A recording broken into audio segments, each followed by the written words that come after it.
Lo era, calificaciones que se han usado aquí son brutales, ¿no? Sí, incluso con identificaciones de propaganda. En estos días vi, por ejemplo, que me dijeron que esa camisa la usan los chavistas. Una cosa... ¿Puedo comentar un poquito? Es que me ha parecido muy bien lo que el compañero, no me acuerdo, Freddy, ha comentado, una experiencia en su barrio, y es que coincide plenamente con toda la experiencia internacional desde que el nazismo, no solamente el fascismo, el nazismo comenzó la campaña sistemática de agresión en Alemania. Y de hecho hay un documento, hay una declaración, un comentario muy breve de Hitler que reconoce que en un momento preciso, si el pueblo alemán, si los trabajadores alemanes hubieran respondido mediante movilizaciones activas, sistemáticas, argumentaciones, hubieran respondido a las palizas que ellos daban, a la violencia que ellos daban, ellos no estaban preparados para eso. Claro. Y hubieran sido derrotados. ¿Qué quiere decir? Que ellos se envalentonan ante el débil. Se envalentonan ante el débil. Provocan miedo, y paralizan. Y cuando ven a la víctima paralizada, atacan. Cuando la víctima no se siente víctima, se siente sujeto activo y no está a la defensiva, sino que reivindica, interviene activamente y plantea una alternativa, el fascismo es incapaz. El fascismo solamente vence cuando ve que la víctima ya está postrada, entonces ataca. Y lo que ha dicho el compañero es que es calcao con toda la experiencia y nos remite precisamente al momento álgido donde el nazismo, antes ya el fascismo había empezado con las escuadras negras a hacer eso, pero los nazis alemanes en un momento se dan cuenta que si la izquierda alemana hubiera respondido, no de la misma forma, sino hubiera respondido con una campaña sistemática, movilizaciones, alianzas, pactos para agrupar a todas las fuerzas democráticas, no dividirse entre ellos y sobre todo plantear una reivindicación democrática elemental al fascismo, ellos eran conscientes de que hubieran perdido. Es más, a continuación dieron la gran oleada represiva antes de las siguientes elecciones. Nos decía nuestro presidente Nicolás Maduro que plantarse firmemente en contra del fascismo es un deber de Venezuela, no solo por nuestra patria, sino por el continente. Es decir, lo que hemos visto aquí el 14 es parte de una expresión de insurrección fascista en América Latina, estimulada por los gringos, pero que va hacia el continente. Así que la firmeza del pueblo venezolano es determinante para parar este intento fascista. Hay algunos grupos sociales que ahora son seguidores del candidato, del ex candidato Capriles, el gobernador ausente, del gobernador ausente de Miranda, que tuvieron expresiones el 15 de abril fascistas, ¿sí? Pero hay algunos que piensan que el fascismo está inoculado en ellos y no se dan cuenta de cuáles son los alcances de sus acciones violentas. Simplemente los convocaron a buscar unos votos, unos supuestos votos, crearon una realidad ficticia a través del Twitter, que es un instrumento ahorita incontrolable, es un medio incontrolable por demás, y entonces a partir de allí se generaron hechos violentos. Y además de esto, generaron una agenda violenta en la asamblea, desconocimiento de las instituciones, y otro montón de cosas aupados, por supuesto, de una campaña mediática. Entonces lo que hablaba Freddy, de esa guerra, de esa propaganda negra, está bien orquestado el plan, incluso acompañado de un plan económico de saboteo para desestabilizar del todo el proceso político en Venezuela. Incluso crean una falsa matriz que además se posiciona en el mundo, que es que Venezuela, el proceso político en Venezuela está en riesgo porque falta el papel higiénico, por ejemplo, que es una cosa descabellada, ya a los extremos que hemos llegado en términos de comunicación e interpretación de los contenidos de los medios, ¿no?, que salen hacia el mundo. Entonces es alarmante incluso la situación de cómo se está manejando y cuánto está calando en la población esta propaganda negra, porque además ellos apuestan a que se nos olviden cosas como el plan de gobierno de Capriles. Esto hay que buscarlo y retomarlo además, porque era fascista también, tenía expresiones fascistas dentro del plan de gobierno. A que se nos olvide que no gobierne Miranda, a que se nos olvide que hay 11 muertos que registran bajo su responsabilidad. Los 11 muertos además desaparecidos, ¿no? ¿Qué medio reflejaba? Ninguno. Los invisibilizaron. Una cosa, y además el pensamiento hegemónico burgués tiene tanta fuerza que hasta nosotros terminábamos no hablando de nuestros mártires.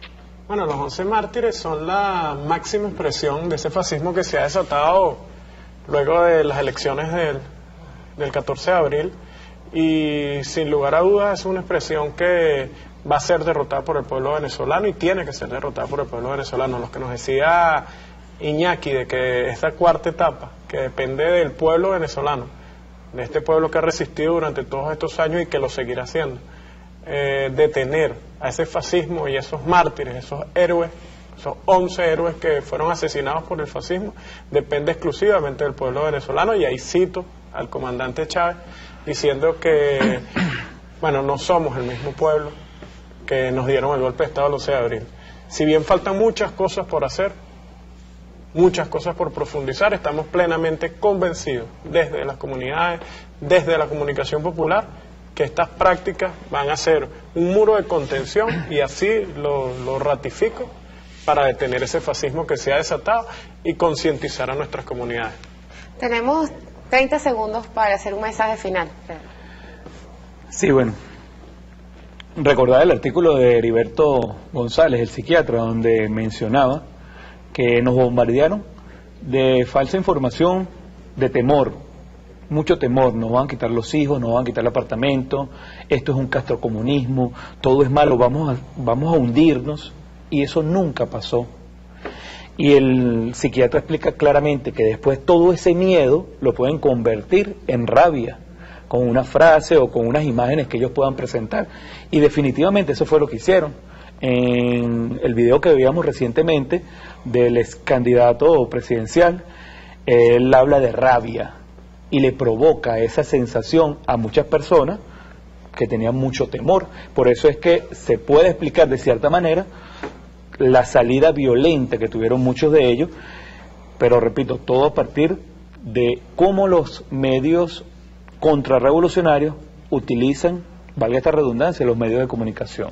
Pero al final triunfó la sensatez, el compromiso con la patria, a pesar de la provocación fascista que lo que pretendía era generar una situación de guerra civil en el país y crear el clima que ellos pretenden para una intervención extranjera. Nosotros somos las reservas probadas de petróleo más grandes del mundo, y la crisis del capitalismo obliga a esa agenda de guerra en el mundo entero. En Venezuela no pudo pasar por la conciencia del pueblo, la organización del pueblo y la confianza que tiene el pueblo en su revolución. Y por la dirección revolucionaria con que cuenta el pueblo también, la dirección, es decir, nuestro gobierno, nuestros dirigentes manejaron esa situación de una manera adecuada, llamando a la calma, a la lucha, pero en condiciones de paz, de conciencia. Y creo que ese factor fue importante, porque las provocaciones fueron enormes como para que se desatara la violencia y justificar cualquier tipo de intervención.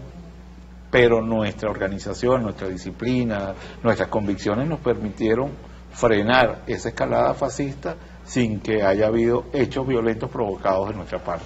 Pero hoy más que nunca la movilización en la calle, en este caso ese discurso del comandante de que todos nos hagamos comunicadores, entender la agitación, la propaganda y la comunicación como una herramienta de la revolución, el partido como un instrumento para la conciencia, para esta batalla que nosotros queremos sea una batalla de ideas. Entendemos que por el otro lado está más bien la intención de llevarnos por el camino de la violencia. Por el nuestro tenemos ese llamado permanente a seguir con el legado del comandante Chávez de construir en paz una patria de justicia y de felicidad para nuestro pueblo.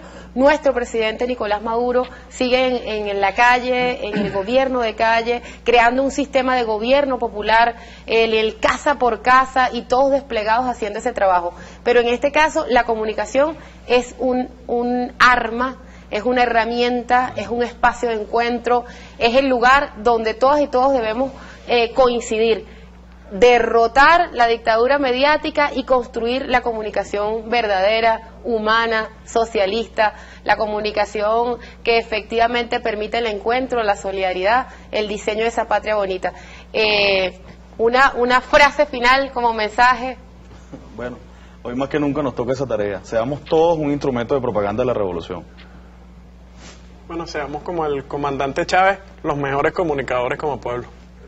Unidad, batalla y lucha por la victoria. Así será. Todos somos Chávez, seguiremos siendo Chávez y tenemos en la dirección de este gobierno, de esta revolución, a un hijo de Chávez y a un pueblo chavista hoy más que nunca. Así que será hasta el próximo debate socialista. Llamo a los medios de comunicación a la sensación.